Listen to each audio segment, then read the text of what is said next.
Se você mora em João Pessoa, tá ligado nas redes e no que a galera tá falando pelas ruas, provavelmente já viu alguém reclamando de como a cidade tá mudando, e rápido. Tem gente falando dos prédios que não param de crescer, do trânsito ficando caótico e dos preços ficando cada vez mais caros. Mas o que é que tá por trás disso? Eu sou Maria Júlia. E eu sou Karen Raíssa. E no episódio de hoje do De Repente Ciência, a gente vai conversar um pouco sobre como essas transformações de João Pessoa vêm moldando o nosso dia a dia e os impactos por trás disso. O De Repente Ciência une tradição e modernidade para explicar o conhecimento que está por trás do seu cotidiano. Todas as quintas-feiras tem um episódio novo no YouTube e no Spotify. E o nosso @ é De Repente Ciência no Instagram e no TikTok.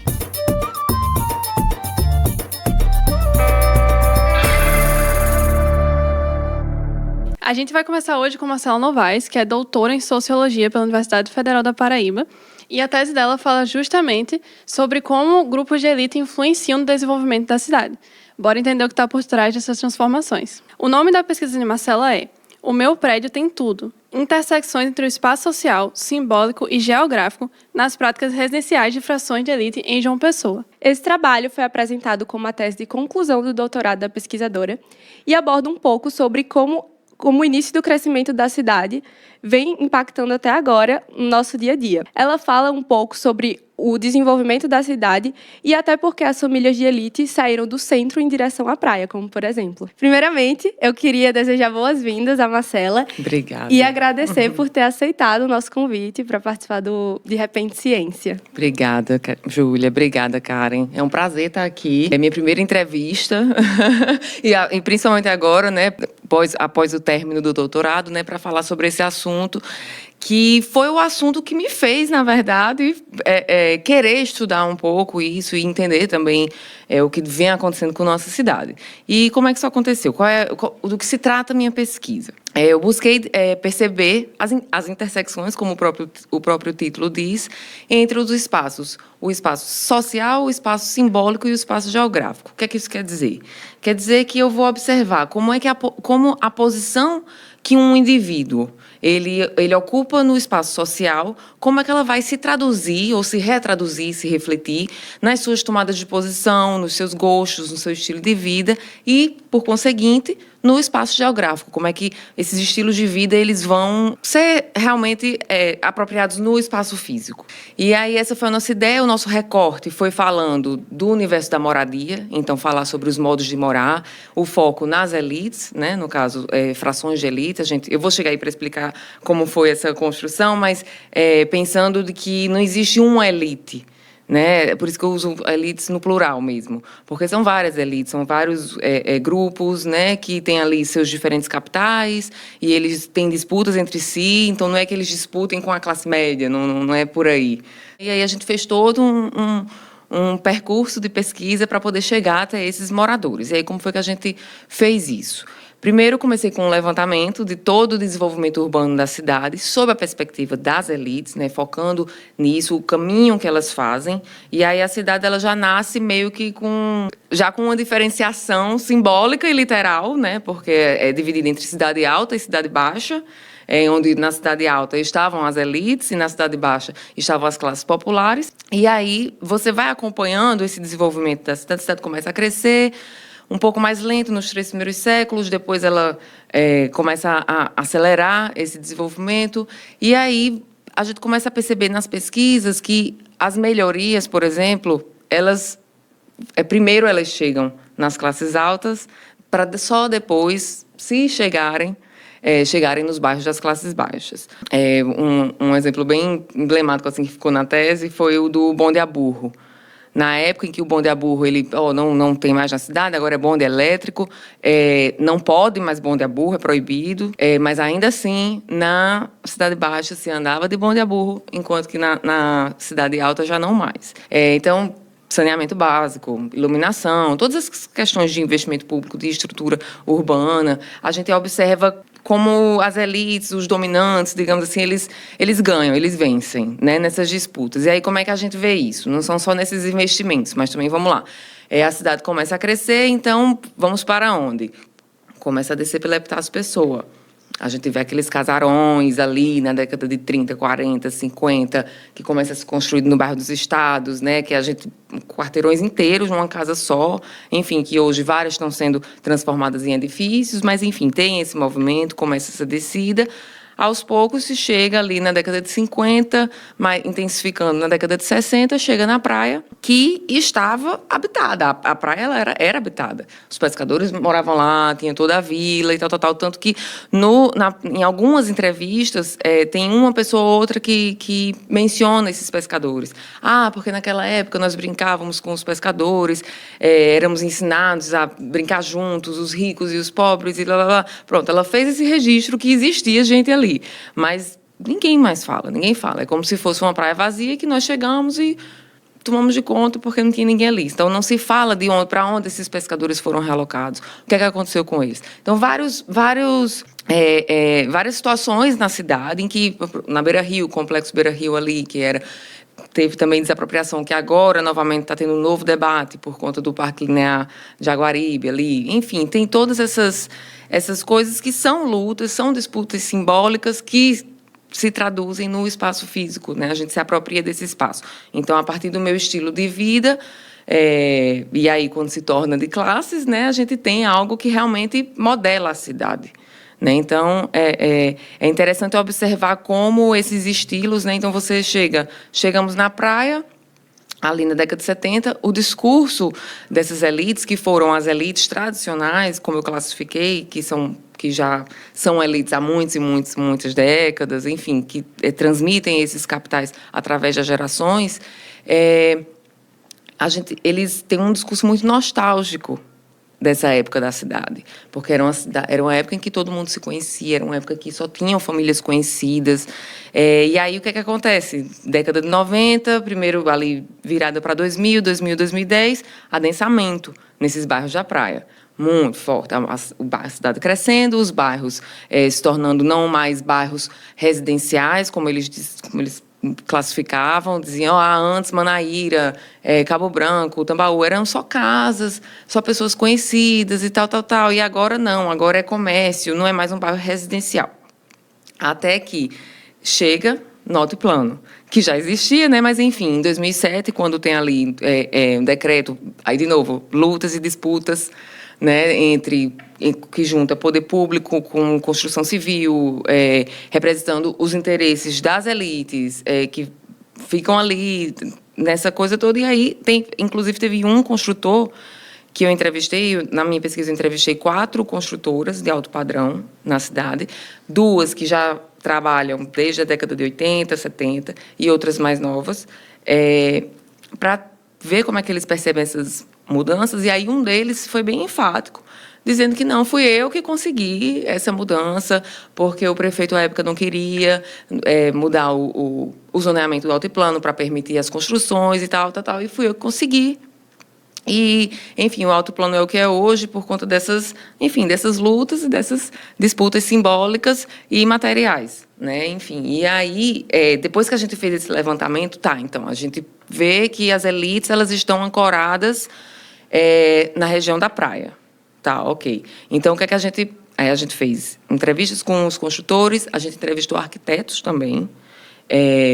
Mesma coisa, tanto para ver, porque aí na parte do arquiteto a gente já vai mais para dentro da casa, né, para ver essa questão dos estilos de decoração, para ver os discursos dessas pessoas em relação a isso, no sentido de que a casa ela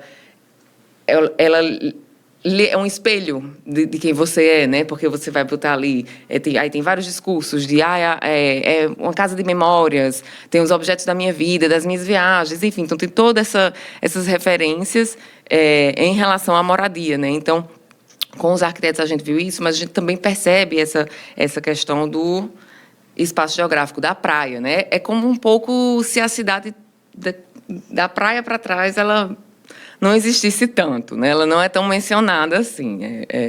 E aí, depois disso, a gente segue para entrevistar os moradores, de fato. Pronto. Antes a gente está com produtores, com mediadores desse mercado imobiliário, desse campo na cidade, e aí a gente chega nos moradores para perceber as posições que ele ocupa, que frações de elite são essas, como é que elas vivem, que tipo de capital elas possuem, como é que isso se dá. E aí a gente percebe esses estilos de vida e como é que elas classificam os bairros, né? A cidade de forma geral e a percepção que elas têm dos bairros. Então, é muito interessante porque eles fazem essa classificação de acordo com as diferentes frações. Eu terminei a tese com 3 frações de elite, uma que seriam os dominantes, que tem o maior volume global de capital cultural, capital econômico, que são todos das elites tradicionais, esse pessoal que já tem um capital acumulado há várias gerações.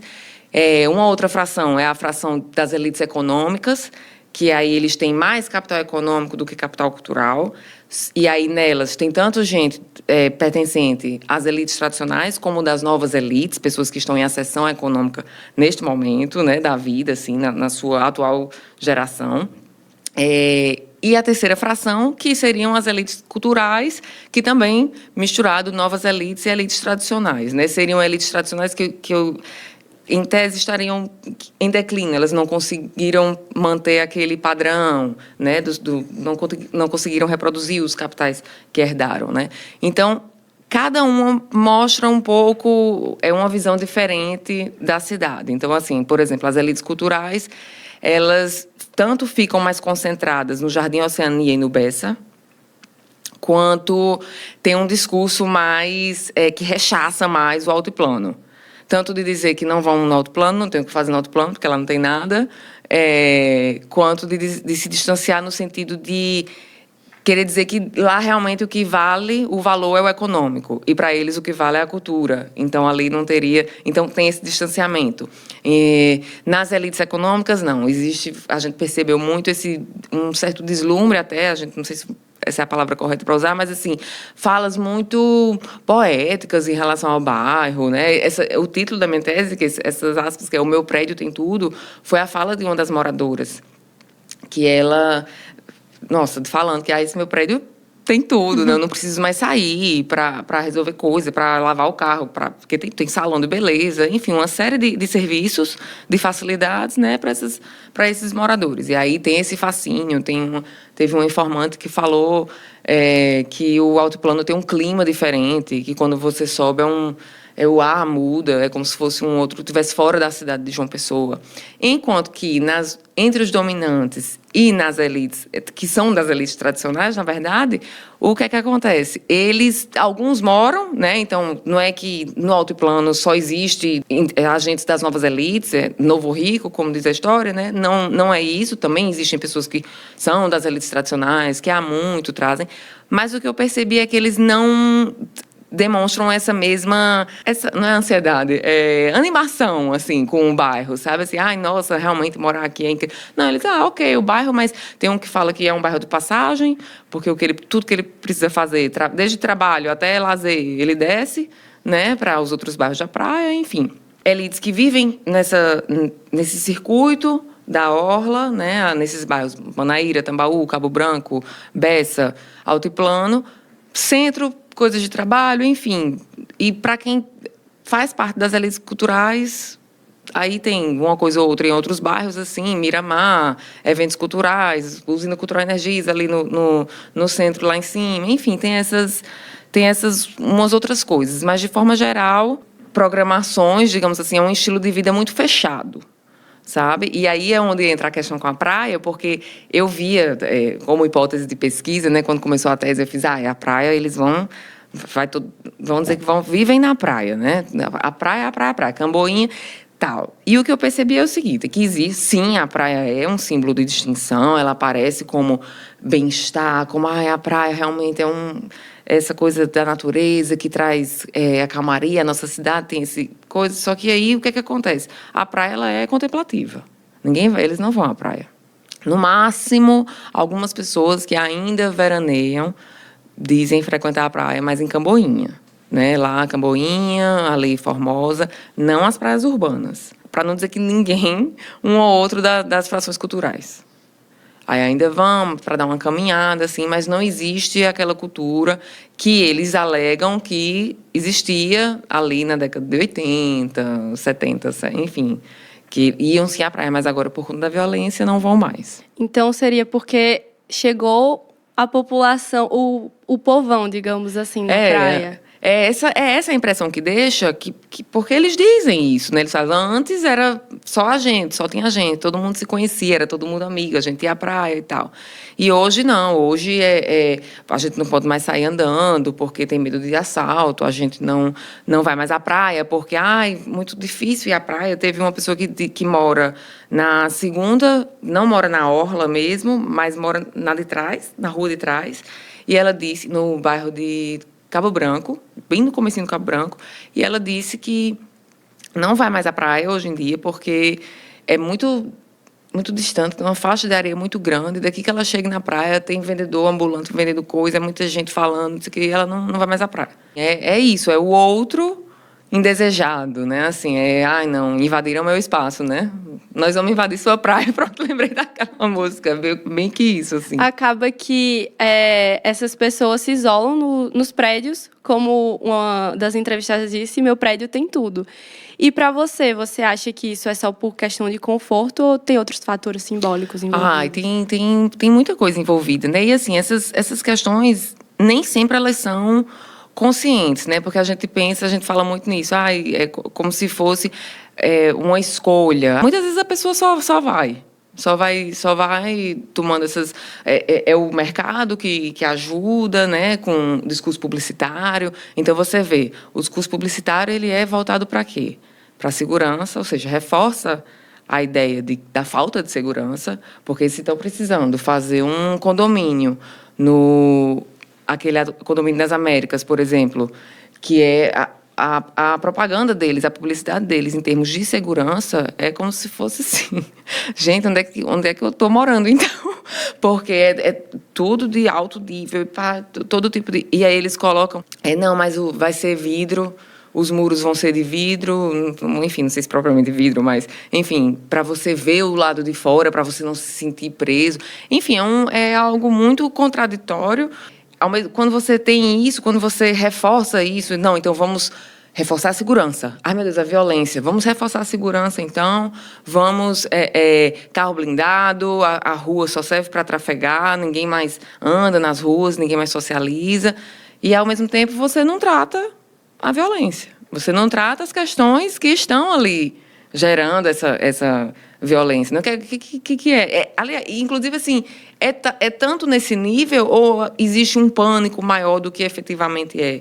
Não, eu penso muito sobre isso, porque essa questão de exclusividade meio que isola essas pessoas em bolhas, né? É muito difícil de você entender como é que funciona a vida em sociedade mesmo. E, assim, eu queria saber se você acha que isso afeta um pouco as pessoas que dependem do espaço público e de serviços públicos, por exemplo. Com certeza. Porque o que acontece? Existe um esvaziamento, foi o que a gente percebeu, assim, existe um esvaziamento por parte dessas frações de classe do espaço público. Não se usa espaço público. Tem uma que falou que é até um título de um dos subtítulos, na verdade, de um dos subcapítulos, que é a gente é refém da morada. Ela disse isso, a gente é refém da morada, a rua só é nossa para trafegar de carro, porque a gente não pode sair. E aí ela compara a Europa. Porque lá na Europa as pessoas andam... E por que não começam a andar aqui?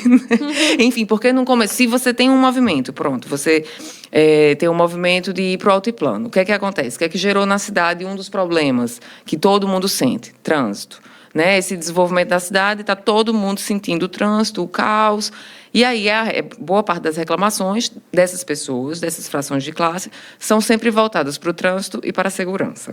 E aí elas dizem assim, não, mas agora está esse caos de trânsito, o poder público tem que resolver. Então, se você, poder privado, você faz aquilo, e aí depois você quer jogar a conta para também para o poder público resolver, fica essa... Não vai conseguir andar para frente assim. Poxa, é muito fácil, né? Você chega... Porque, de fato, não é só o poder público, né? Que são várias forças ali que disputam, enfim. Então, essa conta não acho que seria fechada dessa forma, assim, né? Tem que ter, de fato, planejamento. Mas você, com esse esvaziamento, o que acontece? Começa o espaço público a ser degradado ou ocupado ainda por pessoas que essas elites não queriam ter perto, ter como vizinhos, né? E aí reclamam. Porque tá muito perigoso, os bairros da praia, por exemplo. Porque a pessoa não consegue sair, aquele tumulto, Manaíra é uma confusão. Falaram muito sobre Manaíra, teve uma que mora no Jardim Oceania, ali na Argemiro de Figueiredo, que está também passando por esse processo, verticalização, tem sido construídos vários prédios ali naquela parte, e ela disse muito claramente que estão prostituindo a área nobre da cidade. Mas quem é, né? Quem é que está chegando? É o outro indesejado, são pessoas de fora, né? Que aí isso aparece também, reclamações de turista. É cheio de turista aqui, minha cidade. Que saco e tal. Enfim, isso, né? Porque esses prédios pequenos, isso aparece também na pesquisa, tanto construtores falando, quanto os próprios moradores, dizendo que esses prédios pequenos que estão sendo construídos na praia, eles não são construídos para o pessoense, mesmo que seja da elite. Por quê? Porque são apartamentos pequenos, aí se torna muito caro, tal. Então, quem é que está comprando? Né? Quem é que está investindo nisso? E aí, reclamações por parte dos moradores de que nossa cidade está sendo invadida e tal. Enfim, isso tem aparecido. Você falou do altiplano, né? Que seria uma nova elite que chegou lá. Uhum. E eu gostei muito da sua pesquisa. E eu acho que uma palavra que talvez possa refletir ela seria gentrificação. Que, para quem não sabe, é quando uma área de baixo valor acaba sendo reformada e atrai pessoas com alto poder aquisitivo e os moradores antigos têm que se deslocar dali. Você poderia dar um exemplo desse processo ter acontecido em algum bairro daqui? Parei para pensar no altiplano. Acho que talvez o altiplano poderia ser mais um exemplo disso, porque ali sim havia tanto moradia, né, não tantas, mas enfim, ali originalmente eram mais conjuntos para professores, era um bairro mais de classe média, algumas mansões, várias casas, que eram meio que fazendas, né, porque ali era tudo... era zona de proteção, então não podia construir. Então, depois, quando começa a abrir isso, aí não. Aí, de fato, tem isso, aí tem, tanto que nada mais simbólico do que o altiplano nobre, né? Agora, não é o bairro inteiro. A grande questão com o altiplano é isso, porque tem um altiplano nobre, que é você tem um bairro do altiplano, e você tem o altiplano nobre, que é um bolsão aqui, assim. Eu vejo, assim, um pouco Manaíra com São José atrás, né? Sempre é como se os bairros da gente sempre tivessem isso, né? Tem a parte, esses bairros da praia, né? Tem a parte das elites ali mais para frente, e quando vai chegando mais para trás, sempre tem alguma comunidade, sempre que vem desses movimentos de expulsão, né? Então, eu acho que se fosse para falar em gentrificação, acho que interessante o altiplano seria um para falar sobre isso. Hoje eu vejo também o Miramar tem se tornado alvo de quem tem um poderio econômico maior, né? Prédios melhores sendo construídos lá e tal. E originalmente também era um bairro mais classe média, né? Enfim. Mas acho que nesse sentido da sua pergunta, acho que o altiplano seria mais simbólico. Eu percebo muito isso na estrutura do altiplano, porque uma vez eu estava lendo jornal impresso e tinha uma crônica sobre a única linha de ônibus que circula no altiplano, 401. E eu parei muito para refletir sobre isso, porque se você andar por lá, você percebe que tem esse início, né, do altiplano nobre, e na parte de trás tem todos os serviços públicos. É lá que fica a escola pública do bairro, é lá que passa a linha do ônibus. E assim, na parte da frente você não consegue achar uma UPA, alguma coisa assim. Então, eu acho muito interessante a estrutura do altiplano nesse sentido. E eu refleti muito a partir da tese. E isso aparece muito no discurso deles, né? Assim, tem informantes que falam, que não é nem ela que desce, mas ela diz que olha da varanda dela e vê as pessoas lá andando com o cachorro. E aí ela fala que a empregada dela desce para caminhar, para passear com o cachorro. Enfim, essa coisa de que aqui a gente consegue andar a pé, porque aqui aqui sim é um bairro residencial, né? Pronto, isso ficou muito marcado. O altiplano hoje é um bairro residencial exclusivo das elites, né? O altiplano nobre, né? Claro. Eu gostei muito dessa parte da sua pesquisa, das entrevistas, porque para mim foi um impacto, assim. A gente já imagina que essas pessoas pensem isso, mas ler... Exatamente. É muito interessante. Eu acho que está na hora de chamar o De Repente nas ruas. Como a gente está falando da opinião pública e de locais populares, das pessoas dependerem desses locais, a nossa equipe foi nas ruas, no Parque Solon de Lucena. E Flávia, ela saiu entrevistando as pessoas para saberem como o crescimento de João Pessoa vem afetado elas e a opinião delas sobre isso. De repente, João Pessoa está mais cheia. De acordo com o IBGE, a Paraíba foi o único estado do Nordeste a ter crescimento populacional, com mais de 30 mil pessoas só no último ano. Muita gente chegando e pouca gente saindo.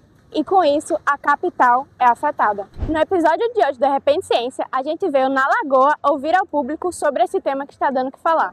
Vocês moram por aqui? Qual é o bairro de vocês? Não, sou de São Paulo. Moro em Cabedelo. Moro aqui mesmo em João Pessoa, bairro do Roger, Eu sou de Natal, eu moro aqui há 10 anos. distrito. Nasci aqui e cresci no Rio de Janeiro. Eu moro em Maceió, estou inclusive aqui a passeio, João Pessoa. Você veio por que motivos morar aqui em João Pessoa? Eu vim para fazer faculdade e porque eu tenho família por aqui. A qualidade de vida daqui, que era muito boa, e a segurança, que na época era muito diferente, entre Natal e João Pessoa. Para ficar mais próximo da minha mãe, que morava aqui. Achei a cidade maravilhosa, inclusive as praias estão de parabéns também. Povo receptivo, caloroso, é o Nordeste. Nesse último ano, João Pessoa cresceu muito e na Paraíba veio mais 30 mil pessoas para cá. Você observou esse crescimento populacional em João Pessoa? Sim, através das redes sociais. Eu vejo pelo trânsito mesmo, acho que é o que mais dá para sentir assim. O atraso, um caminho, uma rota que a gente fazia em 20 minutos, agora levam 40, horário de pico também piorou. Estou sabendo e eu sou uma das pessoas que estou divulgando.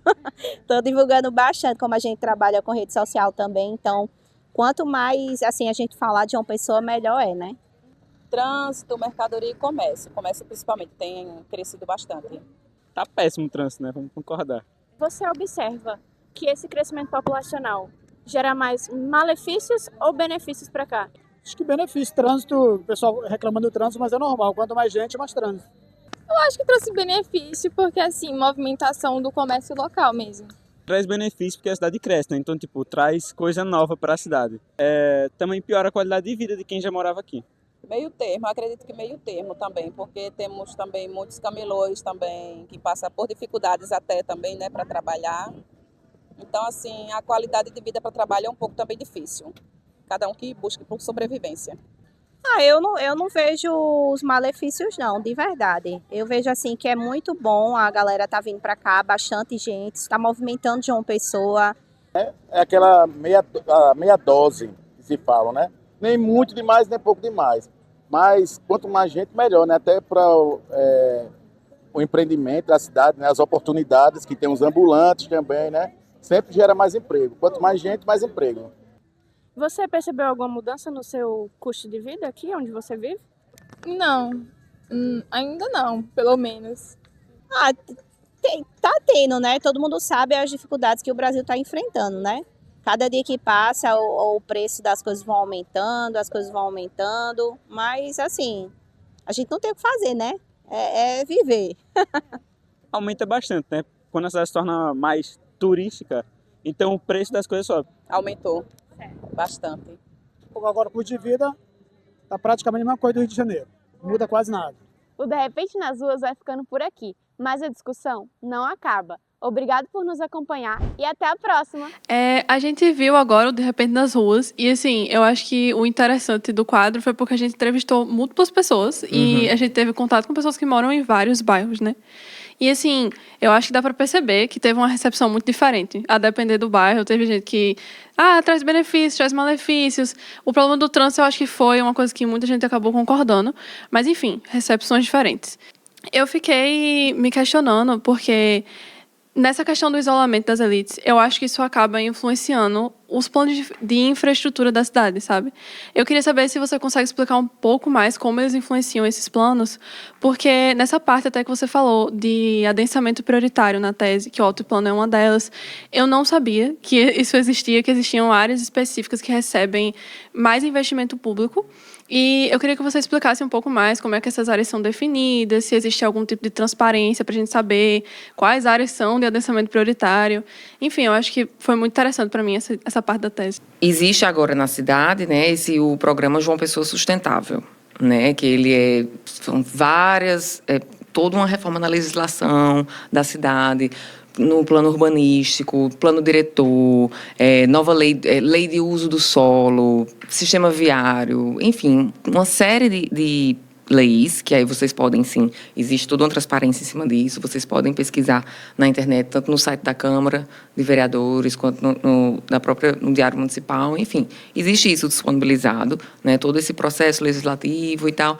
E nesse momento que a gente está vivendo, desse boom da construção e tal, existe dentro desse programa João Pessoa Sustentável, a Prefeitura fez uma parceria com o Banco Interamericano de Desenvolvimento. Então, o banco ele faz um empréstimo para o município investir em melhorias para a cidade. E a ideia é isso, de que seja uma cidade sustentável, de que seja uma cidade verde, né, de que tenha parques maiores. E aí a gente tem ali aquele parque linear no Aeroclube, né, que foi até alvo de polêmica recentemente, não sei se vocês chegaram a ver, mas o pessoal brincando, dizendo, cadê o parque, né, que está demorando muito, enfim. Uma série de arranjos na cidade que têm sido feitos. Então, só que o que é que não aparece tanto na mídia, eu falo, é que, agora isso tem aparecido em pesquisas, eles precisam que cada investimento desse, então, um investimento como o Parque Linear do Jaguaribe, que é ali margeando o Rio Jaguaribe, por ali pela Beira-Rio, que vão precisar realocar 900 famílias. Como é que isso é feito? Por que é que eles precisam realocar essas famílias? Famílias que vivem em comunidade, né? Não são famílias de elites, né? São famílias de comunidades que eles realocam para conjuntos habitacionais e, nesse processo, um dos acordos com esse banco, com o BID, é de ter um aumento de 30% no valor daquela área. Então, já entra aí na questão da gentrificação. Porque se você você constrói um parque linear e, como retorno, você precisa que haja um aumento de 30% no valor daquela área, lá vai as pessoas sendo afastadas. Então, essa questão específica de como é que se decide, onde é que vai ser colocado o quê, isso é mais a política, realmente, ali de cada um. Mas essa coisa de você, não, vamos investir aqui, aí é pressão de fora, é pressão de outras forças, de outros poderes, muita gente reclamando que o plano, todas essas revisões foram feitas, mas não teve muita participação. Vocês lembram que teve várias polêmicas de alargamento da orla, uma série de coisas que, no fim, deram para trás, porque o público caiu em cima, né? Enfim, ficou naquela briga ali e, no fim, recuaram para ir mais devagar. Mas, enfim, acho que vai indo, e de cada gestão também, enfim, do seu viés, acho que por aí. Bom, então, agora uma pergunta um pouco mais pessoal, baseado nisso. Como é que você imagina uma João Pessoa daqui a 10 anos? Mais segregada? Sim, infelizmente. Infelizmente, porque os investimentos todos têm sido nesse sentido. O que eu tenho lido tem sido que isso ainda permanece um tempo, esse aumento. O que eu não consigo imaginar, assim, é como vai ficar. Assim, eu imagino que deva piorar, o quanto eu acho que vai terminar, a cidade vai precisar vir mais para trás. O pessoal já está falando em voltar para o bairro dos Estados, de esses bairros mais do meio, por trás assim da orla, de ter esse movimento de, não, vamos voltar também porque não está dando conta. Se não houver, assim, uma mudança realmente de ser uma cidade sustentável, da gente ter menos carros, ao invés de fazer mais faixa para carro, vamos fazer mais ciclovia, de verdade, sem fazer e tirar, sem ficar aquela coisa confusa que ninguém... Ou uma ciclovia que separa no canto e agora, ela encerrou, para onde eu vou? Volto para casa, né? Não tenho. Então, assim, quem tem carro, para andar de carro, ainda está bom, porque fica dentro do seu carrinho, vai de um canto para o outro, e quem não, que lute contra a insegurança, contra a precariedade mesmo das coisas, do serviço público. Aí você tem agora o ônibus, o geladinho, que aí você paga mais caro para ter um conforto, e que ele nem passa, ele só passa mais por aqui, pela parte da praia, tudo. Então, assim, eu não consigo ver muita melhora. Assim, vamos ver. Aguarda as cenas dos próximos capítulos. Eu queria saber se você acha que a gente não abordou alguma coisa que é interessante do tema e que você acha que valeria a pena a gente acrescentar no episódio também. Para as pessoas, quando se depararem com certos discursos publicitários, de perceberem as contradições, né, dos discursos, essa história entre o público e o privado. Então, por exemplo, eu vou dar um exemplo bem simples, mas bem assim, que fica bem na cara do que eu estou querendo falar. Um dos construtores que eu entrevistei, ele tem dado muita entrevista nessa coisa de uma pessoa nova Miami brasileira. Nossa, tá falando sobre isso. E o que é que eles dizem? João Pessoa é procurada pelo seu estilo de vida calmo, pela sua segurança, né, já foi conhecida como cidade de Muro Baixo, João Pessoa, antigamente, né, porque as casas realmente, porque todo mundo se conhecia, né, enfim, tinha isso. E ao mesmo tempo em que eles vêm com esse discurso de que a cidade é linda, maravilhosa e segura e dá para você andar e fazer tudo, por outro lado, o que eles oferecem como produto não reflete uma cidade que... Não, eles fazem tudo para você ficar só ali dentro. Tem um dos empreendimentos dele, é um condomínio de casas. Dentro existe uma das propostas, ainda não existe, que não está pronto, mas uma das propostas é uma super praia artificial exclusiva, se eu não me engano, o nome é assim. Então, assim, mostrando como existe essa segregação mesmo, ou seja, nem você nem para a praia vai mais, então você não precisa mais nem ir à praia para curtir a praia. Nem ver mais a praia nesse caso, porque não tem vista para o mar, esse condomínio. Né? Então, é meio contraditório isso. Poxa, se é uma cidade tão maravilhosa, por que não curtir a cidade? Né? Mas ficar todo mundo trancado dentro dos seus condomínios. Né? Então, a gente perceber essas contradições para fazer a gente pensar e tentar mudar alguma coisa, né? Não só viver, como diz. Bom, Marcela, a nossa conversa já está se encaminhando para o final, infelizmente. Mas antes de terminar, eu queria que você indicasse alguma recomendação cultural, um livro, filme ou série, para quem se interessou pelo tema e quer entender mais sobre esses processos de mudança que acontecem na cidade. Eu pensei em quatro coisas para indicar. 2 filmes, na verdade, um documentário e um filme, e 2 livros. Um que é um pouco mais técnico, que fala sobre isso, mas enfim. O primeiro filme, que eu abro a minha tese, a introdução com ele, é Aquários, de Kleber Mendonça Filho, que assim, me inspirou super, tanto pela questão da relação com a casa, né, da casa ser um retrato da pessoa, da casa, né, de você ser refletida nas suas escolhas dentro de casa, como localização também, né, enfim. Quanto também a questão disso, da verticalização, das construtoras, do poder, né, que no fim fizeram ela, né, ter que sair. Mas achei esse filme fantástico para observar essas questões. E também, qual foi o outro, meu Deus? Que é um documentário que não sei se já viram, Um Lugar ao Sol, que é de Gabriel Mascaro, que ele entrevista. Inclusive, esse documentário trouxe vários problemas para quem estuda as elites, porque fez muito sucesso e o pessoal ficou meio desconfiado para ser entrevistado. Mas, porque, enfim, vazou não, mas, enfim, foi muito divulgado. E são moradores das elites que moram em coberturas, em Recife, Rio e São Paulo. E aí ele faz entrevistas com eles sobre como é morar em coberturas. E aí você vê um pouco também meio que esse discurso, assim, dessa coisa da segregação, de você estar num lugar mais alto e à vista. Tem coisas que lembram, assim. Então, eu acho esse bem interessante. E aí, um dos livros que eu queria recomendar, que se chama Cidade para Pessoas, de um arquiteto dinamarquês chamado Jan Gehl. E aí ele vai falar justamente sobre essas questões da cidade. Nós fizemos as cidades, mas as cidades não são feitas para nós, né? Então, como é que isso se muda, né? Você desistir de carro, não é desistir de carro, mas, enfim, priorizar uma outra coisa, bicicleta, a pé. Nossas calçadas são impossíveis, são completamente irregulares, assim, bem, né? Enfim. E aí esse livro aborda muito isso, é muito bacana. E o outro que eu tinha pensado, não tem tanto a ver, mas passa sobre disputas simbólicas, lutas classificatórias na cidade, que é Capitães da Areia, que traz esse cenário da cidade como pano de fundo, né, e como isso acontece.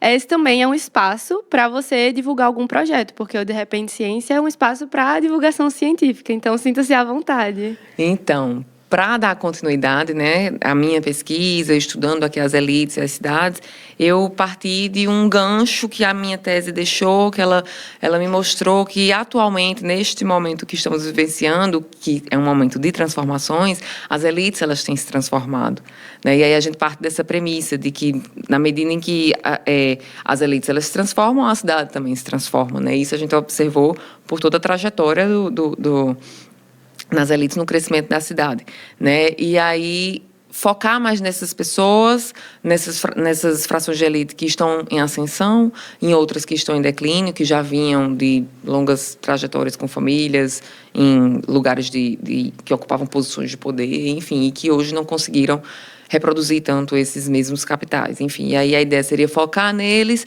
percebendo quais são as condições sociais, né, que permitem eles fazerem esses movimentos, né, terem essas trajetórias de mobilidade social. Então, é pensar no campo, pensar na cidade, o que é que muda, o que é que tem, quais são as forças. Então, dar uma continuidade, dar uma aprofundada, né, na minha tese, e aí é por aí.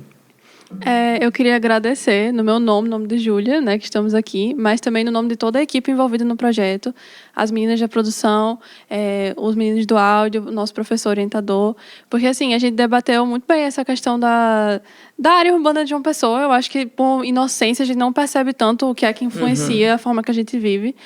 E, realmente, depois que eu li a tese, eu fiquei com o olho muito mais aguçado para isso, sabe? Assim, esse espaço, eu dependo desse espaço, mas ele é tão difícil ter acesso. Essa questão da calçada, eu ando muito sozinha. Então, assim, eu acho que foi muito interessante. E é pior para a mulher, né? Então, questão de segurança acima de tudo.